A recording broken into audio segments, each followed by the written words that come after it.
روشنی سب کے لیے، روشنی روشنی سب کے لیے، روشنی روشنی سب کے لیے، روشنی روشنی سب کے لیے۔ اعوذ باللہ من الشیطان الرجیم، بسم اللہ الرحمن الرحیم۔ ناظرین گرامی السلام علیکم، میں ہوں آپ کا میزبان محمد رئیس احمد اور آپ دیکھ رہے ہیں پروگرام روشنی سب کے لیے۔ اور آپ جانتے ہیں کہ ایک موضوع کا انتخاب کیا جاتا ہے، ممتاز و مقتدر علماء دین، مفتیان دین اور اسکالرز حضرات کو مدعو کرتے ہیں جو ہمارے سوالات کے جوابات دیتے ہیں۔ آج ناظرین پڑوسیوں کے حقوق پر بات ہوگی، یعنی حق ہمسائیگی۔ بنیادی طور پر دیکھا یہ گیا ہے کہ اسلام میں جو ہے پڑوسیوں کو، ہمسایوں کو بڑی قدر و منزلت دی گئی ہے، اور اس کا خیال رکھنا، اس کے دکھ درد میں شریک ہونا، ان سب باتوں کی بہت زیادہ تاکید کی گئی ہے۔ اور نبی کریم علیہ السلام کی متعدد احادیث اس حوالے سے ہمیں ملتی ہیں کہ پڑوسیوں کا یعنی ہمسایوں کا ہمیں کتنا خیال رکھنا چاہیے۔ اور سورہ نساء میں تو اللہ تعالیٰ نے یہ بھی ارشاد فرمایا کہ ہمسائے قریبی اور ہمسائے بیگانے، یعنی کہ قریب اور دور والے ہمسائے اور اس کے ساتھ ہم مجلسی ساتھیوں کے ساتھ اچھا سلوک روا رکھو۔ تو اس حوالے سے بھی ہمیں معلوم ہو جاتا ہے کہ قرآن کریم سے بھی ہمیں ہدایت مل رہی ہے، نبی کریم علیہ السلام کی احادیث مبارکہ سے بھی ہمیں یہ تعلیم مل رہی ہے کہ پڑوسیوں کا کتنا خیال رکھنا چاہیے۔ فی زمانہ اگر آپ دیکھیں اور اس بات پر غور کریں تو معلوم ہوگا کہ اس حوالے سے ہمارا کیا طرز عمل ہے اور ہمارے پڑوسیوں کا ہمارے ساتھ کیا طرز عمل ہے، یہ پورے معاشرے پورے سوسائٹی پر نظر ڈالیں تو معلوم ہوگا کہ ہم ایک دوسرے کے ساتھ کتنے قریب ہیں یا کتنی دور ہیں۔ آج اس حوالے سے بات کریں گے۔ علامہ لیاقت حسین صاحب ممتاز و معروف عالم دین ہمارے پروگرام کا حصہ ہوا کرتے ہیں، آج بھی تشریف فرما ہے۔ علامہ صاحب السلام علیکم۔ وعلیکم السلام۔ پروفیسر ڈاکٹر محمد احمد قادری صاحب، ڈاکٹر صاحب ہمارے پروگرام میں ماشاءاللہ تشریف لاتے ہیں اور آج بھی تشریف فرما ہے۔ ڈاکٹر صاحب السلام علیکم۔ وعلیکم السلام۔ اور آپ کے ساتھ شیخ الحدیث مفتی ابو بکر صدیق شاذلی القادری صاحب موجود ہیں، ہمارے پروگرام کا حصہ ہوا کرتے ہیں، آج بھی ہمارے ساتھ موجود ہیں۔ مفتی صاحب السلام علیکم۔ وعلیکم السلام ورحمۃ اللہ۔ پڑوسی کی تعریف کیا ہوگی، اور پڑوسی کس حد تک ہم یہ کہیں گے کتنے پڑوسی دائیں بائیں ہمارے جتنے لوگ رہنے والے ہیں، پڑوسی کی کیا تعریف ہے؟ میں چاہوں گا اس حوالے سے کچھ فرمائیے گا۔ الحمدللہ رب العالمین والعاقبۃ للمتقین، الصلاۃ والسلام علی سید الانبیاء والمرسلین، اعوذ باللہ من الشیطان الرجیم، بسم اللہ الرحمن الرحیم، والجار ذی القربى والجار الجنب والصاحب بالجنب، صدق اللہ مولانا العظیم۔ بہت شکریہ رئیس بھائی۔ سب سے پہلے جیسے کہ آپ نے اللہ تعالیٰ کے پاکیزہ کلام سے استشہاد کرتے ہوئے حوالہ دیا آپ نے کہ سورہ نساء کے اندر اللہ تبارک و تعالیٰ نے جہاں اپنے حقوق کا ذکر کیا کہ اللہ کے بندوں پر رب تبارک و تعالیٰ کے حقوق و فرائض لازم ہیں، بالکل وہیں پر رب تبارک و تعالیٰ نے بندوں کے حقوق کو بھی ذکر کیا۔ اس پہ والدین کے حقوق، عزیز و اقارب کے حقوق، عامۃ المسلمین کے حقوق، یتیموں کے، مسکینوں کے، ساتھ فرمایا کہ پڑوسی کے حقوق، چاہے وہ پڑوسی تمہارا قرابت دار ہو یا اجنبی پڑوسی ہو، جس سے کوئی رشتہ کوئی تعلق تمہارا نہیں ہے، لیکن حق پڑوس اور حق جار ہی ایک بہت بڑا رشتہ ہے جس کے تم نے حقوق کی پاسداری کرنی ہے۔ ٹھیک ہے۔ جہاں تک اسپیسیفک آپ کا سوال ہے کہ پڑوس کیا کہلائے اس سے مراد کیا ہے؟ اس سے مراد کیا ہے؟ دیکھیں جی، اس کے حوالے سے مختلف اقوال ہیں۔ ایک تو یہ ہے کہ جو دروازے سے جتنا زیادہ قریب ہے اس کا زیادہ حق ہے، اور بعض فقہاء کرام نے اور شراحہ حدیث نے فرمایا کہ 40 گھروں تک اس کا اطلاق ہوتا ہے کہ دائیں بائیں جو 40 گھر ہیں وہ پڑوس کے اندر شامل 40 گھر۔ جی ہاں۔ اصل جو چیز سمجھنے کی وہ یہ ہے کہ دیکھیں قرآن مجید فرقان حمید نے اور نبی کریم صلی اللہ علیہ وسلم نے، حضور نے تو یہاں تک فرمایا لا یؤمن، فرمایا وہ مومن ہی نہیں ہے۔ قیل من یا رسول اللہ، 3 بار حضور نے فرمایا کہ لا یؤمن، فرمایا کہ وہ مومن نہیں ہے کہ جس کے شرارتوں کی وجہ سے اس کا پڑوسی محفوظ نہیں ہو۔ لا یأمن جارہ بوائقہ، حدیث پاک کے الفاظ ہیں۔ فرمایا کہ اس کی شرور کی وجہ سے اگر اس کا پڑوسی امان میں نہیں ہے، فرمایا اس کا ایمان ہی کامل نہیں ہے۔ ایک مرتبہ سیدنا عبداللہ بن عمر رضی اللہ تعالیٰ عنہ نے اپنے ہاں بکری ذبح کرائی۔ آپ نے فرمایا ہمارے برابر میں یہودی پڑوسی ہے، اس کو گوشت بھجوایا؟ 2 بار پوچھا آپ نے، فرمایا بھجواؤ گوشت، اس لیے کہ میں نے رسول اللہ صلی اللہ علیہ وسلم کو یہ فرماتے ہوئے سنا۔ حضور نے فرمایا کہ ما زال جبرائیل یوصینی بالجار حتی ظننت انہ سیورثہ، فرمایا جبریل علیہ السلام آ کر مجھے پڑوسی کے حق کے بارے میں وصیت کرتے رہے، یہاں تک کہ مجھے ایسا محسوس ہونے لگا کہ وراثت کے اندر بھی حق شامل ہو جائے گا۔ اتنا زیادہ تعلق، اتنا زیادہ قرب ہے. تو پتہ چلا کہ انسان کا ایمان مکمل نہیں ہوتا ہے جب تک انسان اپنے پڑوسی کے حقوق کو ادا نہ کرے.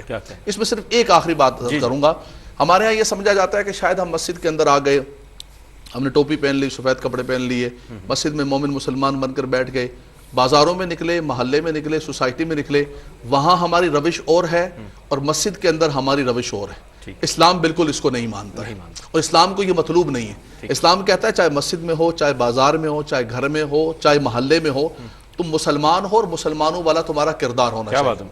نبی کریم صلی اللہ علیہ وسلم کی بارگاہ میں ایک عورت کا ذکر کیا گیا. عرض کی یا رسول اللہ، ایک عورت ہے بہت صدقات کرتی ہے، بہت نمازیں پڑھتی ہے، کثرت صلاتیہا و صیامیہا و صدقاتیہا غیر انہا تؤذی بلسان بجارہا. فرمایا ایک اس کے اندر عادت بہت بری ہے کہ اپنی زبان سے اپنی پڑوسوں کو بہت تکلیف دیتی ہے. حضور نے فرمایا ہی فی النار، فرمایا اس تکلیف دینے کی وجہ سے وہ جہنم کے اندر جائے گی. اس کے صدقات موجود ہیں، نمازیں موجود ہیں، اس کی نیکیاں موجود ہیں. دوسری عورت کا ذکر کیا گیا. عرض کیا رسول اللہ من قلت صلاتیہا و صدقاتیہا و صومیہا، ایک عورت ہے اپنے فرائض کو پورا کرتی ہے، اس کے دامن میں نوافل بہت زیادہ نہیں ہیں، لیکن ایک چیز ہے کہ اپنی زبان سے پڑوسیوں کو تکلیف نہیں دیتی. حضور نے فرمایا ہی فی الجنت.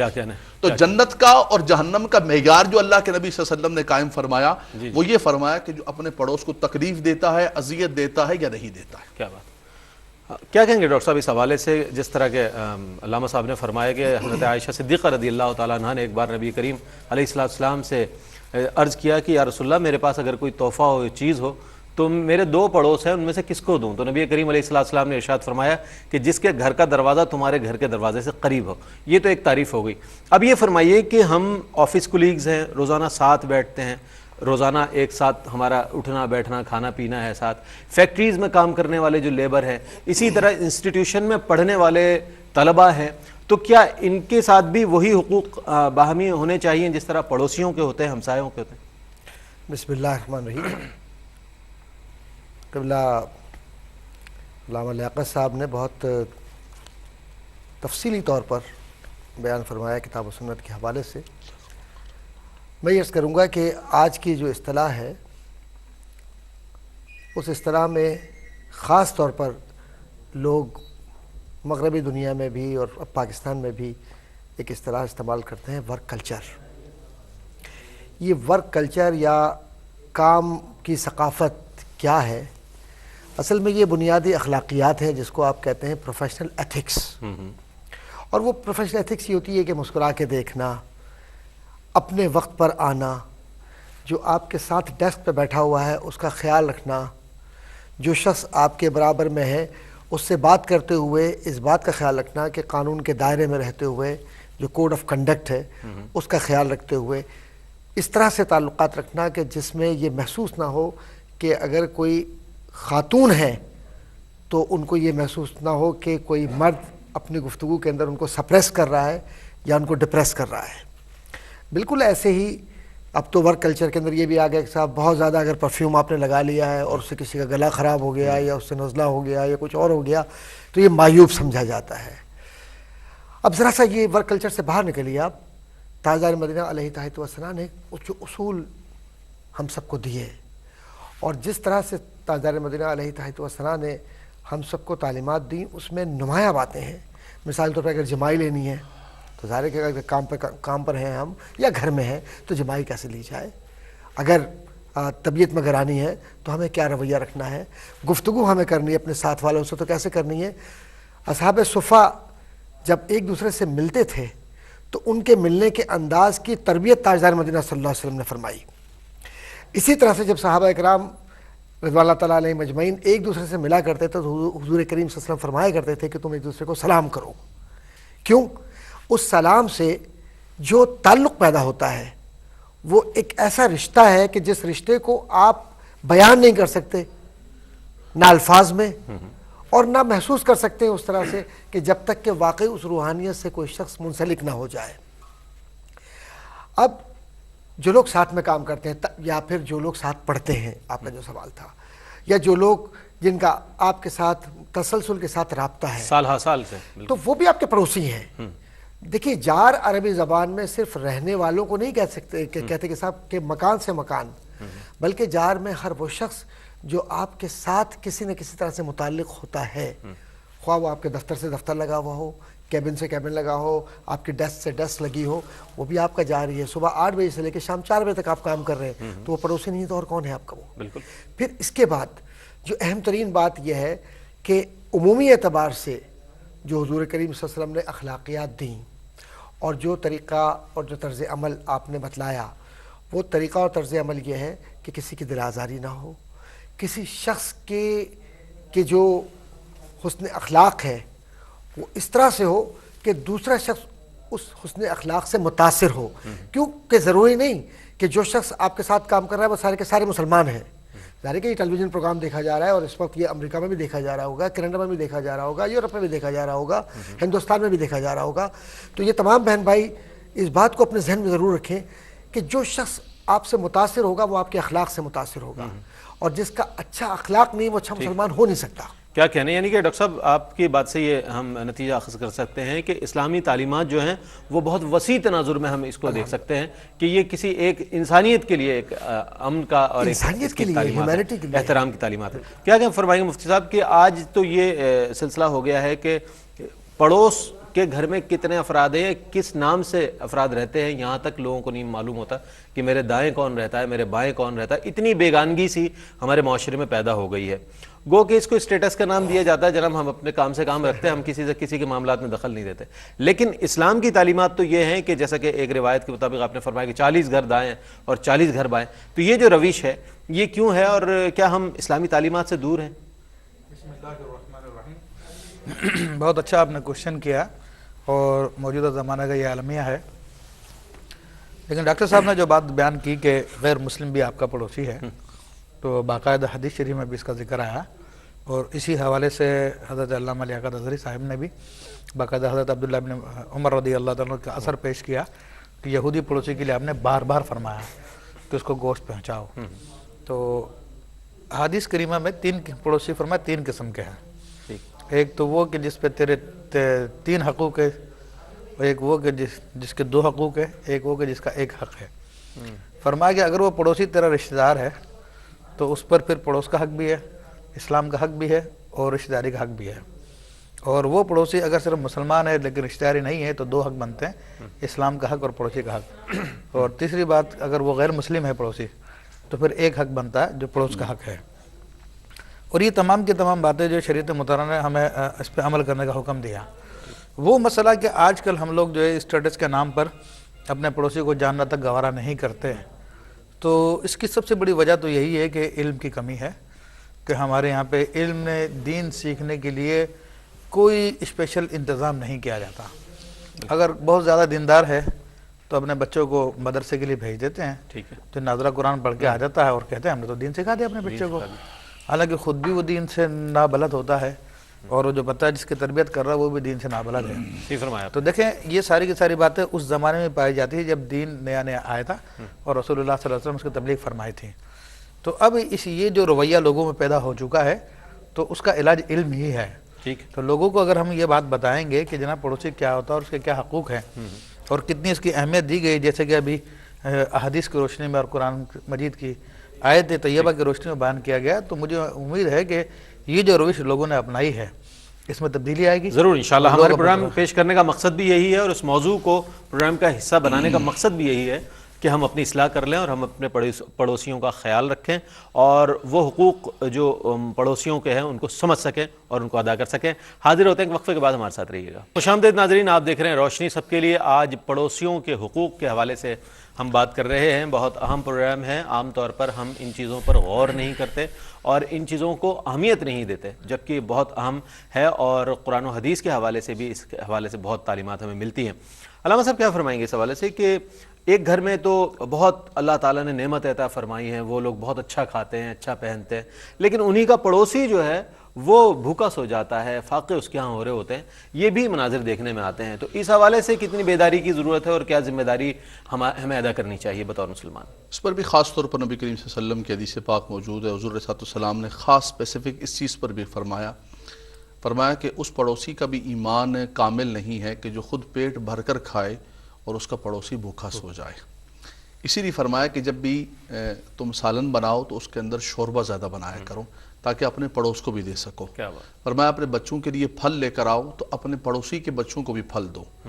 اگر تم دینے کی طاقت نہیں رکھتے ہو تو اس کے چھلکے باہر نہ پھینکو کہ پڑوسیوں کو تکلیف پہنچے گی. دل آزاری نہ ہو. تو نبی کریم صلی اللہ علیہ وسلم نے فرمایا کہ پڑوسی کا پڑوسی پر حق ہوتا ہے. فرمایا کہ اگر وہ بیمار ہو جائے تو اس کی عیادت کرو. اگر کوئی مصیبت یا تکلیف پہنچے تو اس مصیبت اور تکلیف میں جا کر اس کے ساتھ تم عیادت کرو اور اس کی حوصلہ افزائی کرو. اگر اسی کو خوشی پہنچے تو جا کر مبارکباد دو. اگر اس کے کوئی عیب کو تم دیکھو، فرمایا پڑوس ہے پتہ چل جاتا ہے، فرمایا کسی عیب کو دیکھو تو ستر پوشی کرو اس کی. اگر اس کے بدحال دیکھو تم تو اس کی مدد کرو اپنے پڑوسی کی. فرمایا یہ تم پر لازم و ضروری ہے. تو پڑوس کا معاملہ اتنا اہم ترین ہے رئیس بھائی کہ ایک صحابی رسول نے نبی کریم صلی اللہ علیہ وسلم سے عرض کی، یا رسول اللہ صلی اللہ علیہ وسلم کیف لی ان اعلم اذا احسنت و اذا اسأت، مجھے کیسے پتہ چلے گا کہ میں اچھا ہوں یا برا ہوں. کیا بات. نبی کریم صلی اللہ علیہ وسلم نے فرمایا اذا سمعت جیرانک یقولون قد احسنت فقد احسنت اگر اس نے ویقولون قد اسأت فقد اسأت. فرمایا تیرا پڑوسی اگر کہے کہ تو اچھا ہے تو تو اچھا ہے، اگر وہ کہے برا ہے تو تو برا. اس لیے کہ میری آپ کی کبھی کبھی ملاقات ہوتی ہے، میں آپ سے مسکرا کے ملوں، رئیس بھائی آپ کیسے ہیں، آپ کے علامہ صاحب آپ کیسے ہیں، تو یہ تو کبھی کبھی ہوتا ہے. یہ تو معاملہ جب مرور کا ہوتا ہے روزمرہ کا، تب پتہ چلتا ہے کہ کسی کے اخلاق کیسے. اخلاق اصل میں نام ہی ان پختہ چیزوں کا ہوتا ہے جو انسان کے کردار کے اندر کامل ہوتے ہیں، اور وہ روزمرہ معاملات سے انسان کو پتہ چل سکتا ہے. یہ جو معیار قائم کیا، میں یہ نہیں کہتا ہوں، یہ نبی کریم صلی اللہ علیہ وسلم نے الحکم لاکثر الکل کے تحت فرمایا. کبھی کبھی ایسا بھی ہوتا ہے کہ پڑوسی آپ کو برا مل جاتا ہے، آپ خود تو اچھا رویہ کر رہے ہوتے ہیں لیکن آپ کا پڑوسی برا رویہ کر رہا ہوتا ہے. لیکن ہمارے صوفیاء نے، ہمارے بزرگان دین نے یہی تعلیم سکھائی کہ اگر وہ برا کرے پھر بھی تم کوشش کرو اس کے ساتھ اچھا معاملہ کرو. جیسے حضرت عبداللہ بن عمر کا اثر پیش کیا گیا، ڈاکٹر صاحب نے گفتگو فرمائی کہ ہمارے بزرگان دین آپ دیکھیں کہ ان کے پڑوس کے اندر کوئی یہودی ہے، کوئی نصرانی ہے، کوئی غیر مذہب ہے.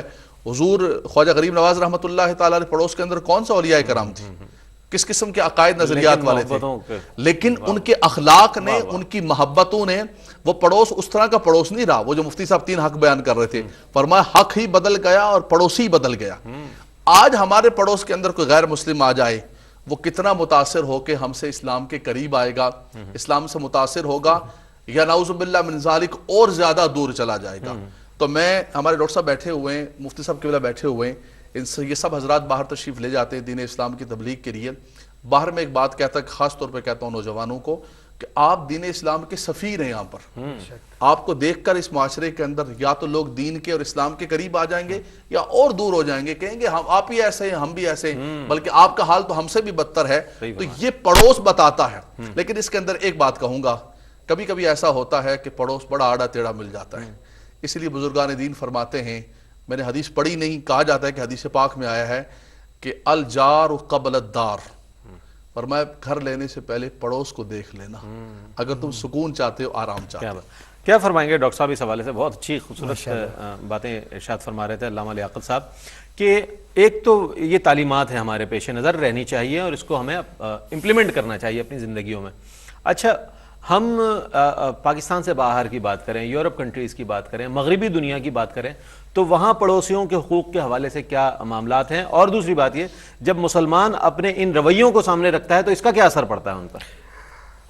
علامہ لیاقت صاحب نے بہت ہی خوبصورت پیرام میں مغرب کا بھی تذکرہ فرمایا، اور چونکہ علامہ صاحب تشریف لے جاتے ہیں اکثر و بیشتر امریکہ وغیرہ بھی، تو جو مطالعہ قبلہ مفتی صاحب کا ہے، علامہ صاحب کا ہے، تھوڑا بہت میرا بھی مشاہدہ وہاں یہ ہے کہ حکومت نے یا حکومتوں نے کچھ اصول طے کر دی ہیں، اور ہم ان اصولوں کو دیکھ کر بڑے حیران ہوتے ہیں بحیثیت مسلمان کے کہ بھائی کمال ہے، کیا زبردست اصول ہے. بالکل بہت اچھا ہے. جو کمیونٹی یا جو سوسائٹی اصولوں پر چلے گی وہ ترقی کرے گی. بالکل اس میں نہ انسان کو حاسد نہیں ہونا چاہیے بلکہ اپنے آپ کی اصلاح کرنی چاہیے. اور تنقید کرنے سے پہلے یہ دیکھیں کہ ہم نے واقعی کچھ چھوڑ تو نہیں دیا اپنے دین کا. وہ حصہ کہیں ایسا تو نہیں ہے کہ حکمت کو ایک گمشدہ مال سمجھ کے کچھ اور لوگوں نے لے لیا. نتیجہ نکلا دیکھیے جناب، 10 بجے کے بعد یا 11 بجے کے بعد اگر آپ اونچی آواز میں گفتگو کر رہے ہیں اور بہت زیادہ گفتگو کر رہے ہیں تو وہاں عام طور پر جو مکانات ہیں وہ مکانات لکڑیوں کے بنے ہوئے ہیں اور باقاعدہ نوک ہوگی دیوار سے دیوار. اور کیا جناب، اس کا مطلب ہے کہ ذرا آواز آپ اپنے ٹی وی کی اپنے ریڈیو کی، ٹیپ ریکارڈر کی یا سی ڈی کی کم کر لیجئے یا بند کر دیجئے. پارٹی آپ نہیں کر سکتے غیر ضروری جو شور شرابہ ہنگامہ رات کے 2 بجے تک 4 بجے تک. ہاں وہ سیٹرڈے وغیرہ کے اندر تھوڑا سا وہ بھی وقت ہے 12 بجے کا 1 بجے تک. دوسرا ہی اس معاشرے کا جو فارمیشن ہے اس کے اندر انہوں نے اخلاقیات کو رکھا ہے. ٹھیک ہے بہت سی چیز ایسی جو ظاہر ہے کہ یقیناً اسلام میں حرام ہے، شراب وغیرہ، وہاں جو نوجوان لڑکے ہیں وہ اس طرف جب جاتے ہیں تو وہ اس کو استعمال کرتے ہیں جو کچھ بھی کرتے ہیں، لیکن جو قانون ہے وہاں پر وہ سختی کے ساتھ ان سے نمٹتا ہے. اچھا وہ قانون کی تو پاسداری کر رہے ہیں، ہم احکام الہی کی پاسداری. جی یہ بڑی خوبصورت بات آپ نے کہی ہے یہ اصل بات کہ دین کو دیکھیے ایک انسان کا بنایا ہوا قانون جس کو آپ میونسپل لا کہتے ہیں، اس پر عمل کر کے معاشرے ترقی کر گئے، ڈیولپڈ ایریاز کہلا رہے ہیں، وہ ترقی یافتہ ممالک کہلا رہے ہیں. لیکن میرے رب کا بنایا ہوا قانون جس کو یہ نہیں ہے، بعض لوگ اللہ معاف فرمائے اتنے کم علم ہوتے ہیں یا ان کے اندر جہل اتنا کوٹ کوٹ کے بھرا ہوا ہے، وہ یہ کہتے ہیں صاحب وہ تو مدینہ منورہ کی بات تھی، وہ تو اس زمانے کی بات تھی، اب اسلام کیسے قابل عمل ہے. ان کے پاس عقل نہیں ہے، شعور نہیں ہے، پبلک ایڈمنسٹریشن کا اور آرگنائزیشنل بیہیویئر کا رویہ سمجھے ہی نہیں وہ لوگ. انہیں معلوم نہیں کہ کنٹمپریری ایڈمنسٹریٹو سائنسز اللہ کے نبی صلی اللہ علیہ وسلم نے اپنے دور میں بھی، خلفائے راشدین کے دور میں بھی ایسے نافذ کر دیا کہ زکوٰۃ لے کر لوگ گھوم رہے ہوتے تھے. یہ فائنینشیل سسٹم کا بالکل اس کی اچھا عسکری طاقت جس طرح سے پھیلاؤ اسلامی ریاست کا ہوا اور جس جگہ تک اسلامی ریاست پھیلی مکران تک، اور نہ جانے کہاں کہاں تک گئے مسلمان. آپ مجھے بتائیے کیا قتل کا عام ہوتا تھا؟ امن عام تھا، لوگ سکون سے بزنس کرتے تھے، دیانتداری تھی، کم تولنے کا رجحان نہیں تھا، یہاں تک کہ بار برداری کے لیے جس جانور کو لے کر جاتے تھے اس کے ساتھ بھی انصاف ہوتا تھا کہ اتنا اس پر وزن ڈالا جائے، اتنا ڈالا جائے. تو مغرب کے جو ہم آج مثالیں دے رہے ہیں اصل میں معاملہ یہ ہے میرے عزیز کہ ہم نے اپنے ان اصولوں کو جو قرآن و سنت کے مطابق ہیں انہیں فراموش کر دیا، اخلاقیات کو نظر انداز کر دیا. اللہ کے نبی صلی اللہ علیہ وسلم نے حضرت عائشہ صدیقہ رضی اللہ تعالیٰ عنہا سے فرمایا کہ اے عائشہ جب پڑوس کے یہ بچے تمہارے پاس آتے ہیں تو ان کے ہاتھ پر کچھ رکھ دیا کرو کیونکہ پڑوس کا حق ہے. آج ہم دھتکار کے نکالتے ہیں اور بچوں پر لڑائیاں ہو جاتی ہیں اور ان کے رویے تبدیل ہو جاتے ہیں. بالکل صحیح فرما رہے اچھا یہ رویہ اگر ہمارا بحیثیت مسلمان کے، بحیثیت ایک انسان کے اور بحیثیت ایک اچھے انسان کے ہو اور ہم سفیر اسلام بن کر جائیں اور قانون کی پاسداری جیسے وہاں کرتے ہیں دوسرے معاشروں میں بھی کریں، اپنے معاشرے میں بھی کریں تو بہترین معاشرہ بن سکتا ہے. کوئی سبب نہیں ہے کہ کسی کی دلالت. مفتی صاحب کیا فرمائیں گے اس حوالے سے کہ ایک شخص ہے وہ تو اپنی ذمہ داری پوری کر رہا ہے، ہمسائے کا حق ادا کر رہا ہے، لیکن دوسری طرف سے بہت خراب رسپانس مل رہا ہے اور صحیح طور پر وہ اپنے نہ حقوق ادا کر رہا ہے اور نہ صرف یہ بلکہ ماحول کو خراب کر رہا ہے. تو ایسی صورت میں ایک انسان کیا کرے کہ جب وہ اپنے تو حقوق پورے کر رہا ہے لیکن اپنی فرائض پورے کر رہا ہے لیکن دیگر جو لوگ ہیں وہ اس کا پاس نہیں رکھ رہے؟ دیکھیے اس حوالے سے میں نبی علیہ الصلوۃ والسلام کی بارگاہ میں عرض کیا گیا، ایک شخص نے آگے اپنے پڑوسی کی شکایت کی تو آپ علیہ الصلوۃ والسلام نے اسے یہی حکم فرمایا کہ تم جاؤ تم اپنے حقوق ادا کرو. اگر وہ نہیں کرتا تو ٹھیک ہے اس کی غلطی ہے لیکن تم اپنے حقوق ادا کرو. تو یہ رویہ ہم میں بھی پیدا ہونا چاہیے. آج ہم لوگوں کے ساتھ کوئی ذرا سی غلطی کرتا ہے تو ہم لوگ انتقام لینے کے لیے تیار ہو جاتے ہیں، بلکہ ہمارے یہاں پہ ایسے محاورے بھی ہیں کہ ہم اینٹ کا جواب پتھر سے دینا جانتے ہیں. اس قسم کے وہ انا کا مسئلہ بنا لیا جاتا ہے، وہ ہے تو ہم انا کا مسئلہ بنا لیا جاتا ہے. ہاں تو بالکل یہ اور اگر ہم خاموش رہے تو ہمیں یہ سمجھا جائے گا کہ ہماری قوت نہیں ہے بولنے کی یا مقابلہ کرنے کی، دوسرا سبقت لے جائے گا. بات یہ ہے کہ لوگ تانے دینے لگتے تم بزدل ہو، بزدل ہو. یہ بھی روش بڑی یہیں پہ کنٹرول کرنا ہوتا ہے کہ اسی کو نفس کو کنٹرول کرنا کہتے ہیں کہ لوگوں کی زبان وہ چلتی ہے اور وہ اس قسم کے جملے بولے گی. آپ کا اخلاق تب ثابت ہو جائے گا کہ آپ اس موقع پر بھی اپنے آپ میں برداشت سے کام لیں. پھر ایک روایت میں یہ بھی آتا ہے کہ ایک شخص آیا اور اس نے بار بار شکایت کی آپ اپنے پڑوسی کی، تو پھر چلا گیا. اس کے بعد اس شخص نے اپنے گھر کا سامان اٹھا کے روڈ پہ رکھ دیا. بالکل. تو لوگوں نے جب پوچھا بھی کیا معاملہ، کہا میرا پڑوسی تنگ کرتا ہے. تو لوگوں نے پھر اس کو جا کے سمجھایا کہ یہ معاملہ ایسا. پھر اس کی بہت ساری مثالیں ہمارے بزرگوں کے طریقہ کار میں ملتی ہے. حضرت بایزید بستامی رحمۃ اللہ علیہ کا واقعہ تھا کہ آپ کا پڑوسی ایک یہودی تھا اور جو آپ کو بہت تنگ کیا کرتا تھا اور آپ کے گھر پہ روزانہ کچرا پھینکا کرتا تھا. تو آپ نے اس کچرے کے لیے باقاعدہ ایک ٹوکری رکھ دی تھی تاکہ اس میں گرے، اور آپ نے کبھی بھی اس کو شکایت نہیں کی. لیکن ایک رات کو اتفاقی بات ہے کہ اس نے اپنے دروازے پہ دستک دی اور عرض کی کہ حضور وہ میری بیوی کو ولادت ہے، کو روشنی کا انتظام نہیں ہے. تو حضرت بایزید بستامی رحمۃ اللہ علیہ نے اس کی تمام غلط باتوں کو نظر انداز کیا اور اپنا چراغ لے جا کے اسے پیش کیا کہ یہ آپ چراغ لے لو. کیا بات تو اس نے کہا حضرت میرے گھر کو بعد میں روشن کیجیے گا، پہلے میرے دل کو روشن کر دیں۔ کیا بات ہے، کیا بات۔ اسی طرح سیدنا امام اعظم ابو حنیفہ رحمۃ اللہ علیہ کا واقعہ تھا کہ آپ کا پڑوسی ایک شرابی تھا جو ساری رات گانے گاتا تھا، میوزک بجاتا تھا، آپ کی عبادت میں خلل اندازی کرتا تھا اور باقاعدہ شور شرابہ کرتا تھا، لیکن آپ برداشت کرتے رہے۔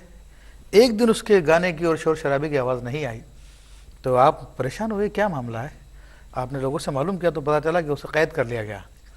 تو امام اعظم ابو حنیفہ رحمۃ اللہ تعالیٰ علیہ اسی وقت اپنے گھوڑے پہ سوار ہو گئے اور بادشاہ وقت کے دربار میں تشریف لے گئے اور جا کے اپنے پڑوسی کی سفارش کی اور اس کو چھڑوایا۔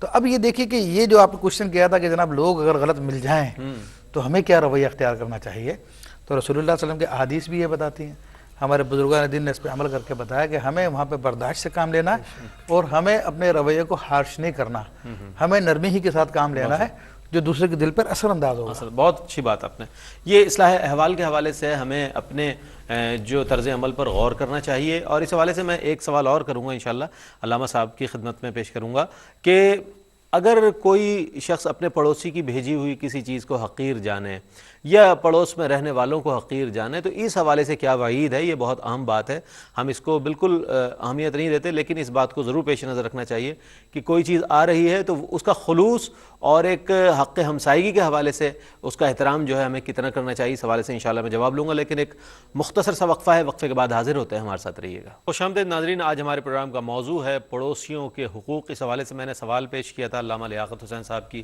خدمت میں کہ پڑوس سے اگر کوئی چیز آ جائے، کوئی تحفہ آ جائے یا کوئی شے آ جائے تو اس کا کتنا احترام کرنا چاہیے، کتنی اہمیت دینی چاہیے، یا یہ کہ جو ہمارے ہاں دیکھنے میں آتا ہے کہ اچھا کوئی کام کرنے والے جو ہیں ان کو دے دینا، یہ وہ گھر لے جائیں گے، یہ بھی چیزیں دیکھنے میں آتی ہیں، مطلب حقارت نظر آتی ہے ایک طریقے سے۔ دیکھیں جیسے ڈاکٹر صاحب نے فرمایا کہ پڑوسیوں کو تحفہ دینے کا فرمایا گیا کہ پڑوسیوں کے بچوں کو تم تحفہ دو، ویسے بھی ہدیہ اور تحفہ جو ہے حضور نے فرمایا کہ تہادو تحابو، تحفہ دیا کرو، اس سے آپس میں محبتیں پیدا ہوتی ہیں۔ چاہے کوئی چھوٹے سے چھوٹا بظاہر تحفہ ہو، خوشبو ہو، کوئی بھی چیز ہو، کھانے پینے کی چیز ہو، کسی کے تحفے کو بھی حقیر نہیں جاننا چاہیے، اور بالخصوص اگر پڑوس سے آ جاتا ہے اور اس کو کمتر جاننا کہ بھئی ہمارے ہاں تو اعلیٰ چیز پکتی ہے، یہ تو بڑی ادنا سی چیز ہے اور اس کی کوئی حیثیت نہیں ہے، اور اس کو اٹھا کر بعض لوگوں کو نعوذ باللہ یہ دیکھا اٹھا کے باہر پھینک دیتے ہیں اور کہتے ہیں اس کو ادھر دے دینا ادھر دے دینا، تو یہ کسی بھی اعتبار سے کسی بھی پڑوسی کے اس سے اس کو دکھ ہوگا، اس کو تکلیف پہنچے گی۔ اللہ نے آپ کو دیا ہوا ہے وہ نعمتیں آپ کو مبارک ہوں، لیکن سب سے بڑھ کر یہ ہے کہ کسی کی چیز کو حقیر نہ جانے۔ ایک بات کہوں گا جیسے مصعب نے ذکر فرمایا کہ انسان یہ سوچتا رہے کہ پڑوسی میرا حق ادا نہیں کرتا ہے تو میں بھی حق ادا نہ کروں۔ ہر حق کے بارے میں ہر بندہ یہ سوچتا ہے، میاں بیوی یہ سوچتے ہیں، بھائی یہ سوچتا ہے، مسلمان یہ سوچتا ہے، کہتے ہیں جی فلاں حق نہیں ادا کر رہے، ہم ہی حق ادا کرنے کے لیے بیٹھے ہوئے، معاشرے کے سارے حقوق ہماری ذمہ داری ہے، دوسروں کو بھی تو دیکھو نا وہ کیا کر رہے ہیں۔ یہی تو بنیادی چیز ہے، ہم اگر یہی سوچتے رہیں گے اور ہر بندہ یہ سوچتا رہے گا تو معاشرے کے اندر کبھی بھی حقوق ادا نہیں ہوں گے۔ حقوق کی ادائیگی کے لیے سب سے پہلے اپنی ذات سے آغاز کریں۔ ہم چاہتے ہیں کہ ہمیں اچھا پڑوسی ملے، ہم چاہتے ہیں کہ ہمیں کوئی دھوکہ نہ دے، ہم سے کوئی چیٹ نہ کرے، فراڈ نہ کرے، لیکن سب سے پہلے ہم تو اچھے بن جائیں، ہم اچھے پڑوسی بنیں، ہم اچھے کام کرنے والے بنیں۔ ہم چاہتے ہیں کہ ہم معاشرے میں نکلیں تو ہمیں کوئی غلط مال نہ دے، لیکن وہی موقع اگر ہمیں مل جائے کہ ہمارا کوئی کاروبار ہو تو پھر دیکھنا پڑتا ہے۔ ہر شخص جو ہے وہ بڑا نیک ہوتا ہے، بڑا صالح ہوتا ہے، بڑا اچھا ہوتا ہے اس وقت تک کہ جب کر اس کو موقع نہیں ملتا ہے۔ جب موقع ملتا ہے انسان کو، وہ کہتے ہیں نا مولانا جامی مولانا روم رحمۃ اللہ تعالیٰ علیہ کہ ہر کے نفس کم تر از فرعون نیست، اورا عون مارا عون نیست، فرمایا اندر سے ہر شخص فرعون ہے، فقط یہ ہے کہ اس کو سجدہ کرنے والے ملے ہوئے تھے، ہمیں کوئی سجدہ کرنے والا نہیں ہے، ہمیں کوئی ماننے والا نہیں ہے، ورنہ نفس کی تمنا ہے وہی فرائیت من اتخذ الہہ ہواہ، خواہشات نفسانی کو خدا بنا لیا ہے۔ تو بنیادی چیز یہ ہے کہ معاشرہ، مسلم سوسائٹی تبھی خوبصورت معاشرہ بن سکتا ہے کہ سب سے پہلے ہم آغاز کریں اور ہم بہتر مسلمان بننے کی کوشش اچھی بات ہے۔ ڈاکٹر صاحب کیا فرمائیں گے اس حوالے سے؟ یہ بھی ایک روش دیکھنے میں آتی ہے کہ اپنے گھر کا کوڑا کرکٹ جو ہے پڑوس پہ ڈال دیا جاتا ہے اور آنے جانے والوں کو تکلیف ہو رہی ہے، اور یہ بھی دیکھا جاتا ہے کہ کچھ لوگ ایک مخصوص جگہ پر بیٹھ جاتے ہیں، پھر وہاں سے اگر خواتین گزر رہی ہیں وہ ڈسٹرب ہو رہی ہیں. تو یہ رویے جو ہیں ہمارے, ہم اس چیز کی طرف کیوں نہیں توجہ کرتے کہ ہمارے کسی عمل سے کسی دوسرے ہمارے مسلمان بھائی کو یا ہمارے کسی ہمسائے کو تکلیف پہنچ سکتی ہے. اس حد تک ہم کیوں نہیں سوچتے, یا صرف ہم اپنے ہی لیے سوچتے ہیں کہ ہم ایسا کر لیں گے تو بس اس طرح ہو جائے گا, اگر کوئی کہے گا تو ہم اس کو جواب دے دیں گے. دیکھیے حضور کریم صلی اللہ علیہ وسلم نے جو تبدیلی پیدا کی معاشرے میں, اس تبدیلی کا ذرا مطالعہ فرمائیے. وہ اس زمانے کے لیے بھی تھی, وہ آج کے لیے بھی ہے, آنے والے وقتوں کے لیے. ایک اصطلاح استعمال ہوتی ہے نا, یار وہ شخص میں یار سیوک سینس نہیں ہے. سیوک سینس کیا ہوتا ہے؟ جو مزاج, تمدنی مزاج اور مزاج معاشرت, ذمہ داری کا احساس کہ اگر علامہ صاحب تشریف لاتے ہیں, مفتی صاحب تشریف لاتے ہیں یا آپ آتے ہیں تو مجھے کیسے ملنا ہے آپ سے. اگر ہمارے گھر کی بہو, بیٹی, بچی شام کے بعد, مغرب کے بعد آ رہی ہے تو ہم پر کیا فرض ہے کہ ہم اپنی نگاہوں کو نیچے رکھیں یا ہم گھور گھور کے دیکھیں, یا الزامات لگانا شروع کر دیں, برے القاب سے یاد کرنا شروع کر دیں, کسی کو زج کرنے کے لیے, خراب کرنے کے لیے آوازیں کسنا شروع کر دیں, کیرم بورڈ لے کر بیٹھے ہوئے روڈ کے اوپر, بیچ میں راستے کے اندر جناب لوگ جا رہے ہیں, آ رہے ہیں, مسجد سے نمازی نکل رہے ہیں, کرکٹ کھیل رہے ہیں آپ, وہ گیند جا کے لگ رہی ہے مسجد, دیواروں پر گانے لگائے ہوئے, اپنے نماز ہو رہی ہے, اذان ہو رہی ہے, گانے زور سے لگائے ہوئے تیز. یہ سوشل ایولز ہیں, سماجی برائیاں ہیں یہ. اور میرا خیال ہے کہ یہ اس وقت پیدا ہوتی ہے کہ جب ہماری تربیت میں کمی ہوتی ہے. اس میں دین کی خامی نہیں ہے, اس میں دین سے دوری کی بنیاد ہے. ہم کسی وقت یہ دیکھتے تھے کہ صاحب اذان ہو رہی ہے تو بچیاں سر پہ دوپٹہ لے لیتی تھیں, اب وہ رجحان ختم ہو گیا, کافی حد تک کم ہو گیا. اللہ ماشاءاللہ جن گھروں میں ہے تربیت وہ ہے. قرآن کریم کوئی پڑھ رہا ہوتا تھا تو ادب سے سن رہے ہوتے تھے. قبرستان میں کوئی جا رہا ہے تو قبرستان میں کھڑے ہو کر اللہ کو یاد کر رہے ہیں, موت کو یاد کر رہے ہیں, وہاں بزنس کی باتیں ہو رہی ہیں. کہنے کا مقصد یہ ہے کہ ہم نے کسی ایک ادارے کو بھی تو ہم نے منظم نہیں کیا نا بحیثیت مسلمان کے, کہ جو اللہ کے نبی نے اخلاقیات بتلائیں. نتیجہ کیا نکلا کہ جو دروازے پہ لوگ بیٹھے ہوئے ہیں, چوکڑی لگی ہوئی ہے, جمی ہوئی ہے جناب, تاش کھیل رہے ہیں, جوا کھیل رہے ہیں, آوازیں اپنی نکال رہے ہیں عجیب عجیب طرح کی, بہو بچیاں بیٹیاں کہیں سے گزر رہی ہوں تو وہ اخلاقیات بنیادی. جیسے جیسے ہم سائنسی ترقی کر رہے ہیں ہم اخلاقی ترقی سے دور ہوتے جا رہے ہیں, جس کو سائنسی ترقی, حالانکہ سائنس نے نہیں کہا کہ آپ وہ کچھ کیجئے جو کچھ آپ کر رہے ہیں, نہ کسی سائنسدان نے کہا. یہ تو اندر کا ایک انسان ہے یا اس کی خود فریبی ہے جس کی وجہ سے آپ کا معاشرہ قعر مذلت کی طرف جا رہا ہے, ذلت کی طرف جا رہا ہے, رسوائی کی طرف جا رہا ہے. لیکن جن لوگوں نے سائنس میں واقعی ترقی کی ہے انہیں یہ معلوم ہے کہ اتنے بجے ہمیں سونا ہے, اتنے بجے ہمیں اٹھنا ہے, اتنے بجے ہمیں کام پر جانا ہے. جب رات بھر تاش کھیلیں گے بیٹھ کر دروازوں پر تو صبح کیا نماز پڑھیں گے وہ فجر کی, اور کیا کریں گے کام. بالکل.